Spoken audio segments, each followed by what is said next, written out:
Two parties would then march through the streets with candles and lamps lit up. The virgins or the bridesmaids would be responsible for lighting up the streets so that everyone could see the bride and the groom.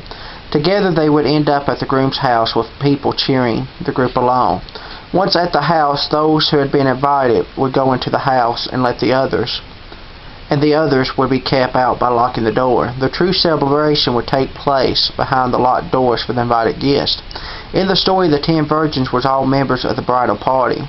Quite often an announcement would come out, "Here comes the bridegroom," and everybody would get ready and start to go out.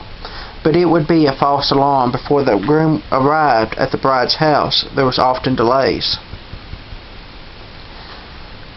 There would be negotiations over what the groom would have to bring as presents and gifts to the bride's family. Both sides would delay the negotiations to give the appearance of how valuable the bride was. So it was very common for the bridegroom to come much later than he had scheduled to arrive. One of the 10 women, 5 of them only had their lamps to be lit going through the procession. They also had purchased some oil to pour in their lamps. The other 5 lamps, but they didn't have extra oil. They were ready for the bridegroom to come, but they were not really ready.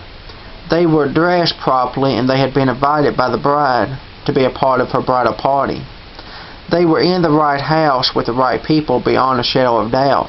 The 5 foolish ones had every intention of getting the oil because they knew they would need the oil in the procession. They even had the money to purchase the oil. But something happened to them they had not planned on happening. They got to talking with each other and carrying on having such a good time, nobody was watching the clock. The bridegroom and his party hadn't come yet, and they fell asleep. Now there's something wrong with falling asleep. There's nothing wrong with falling asleep, except it's hard to watch and to be asleep at the same time.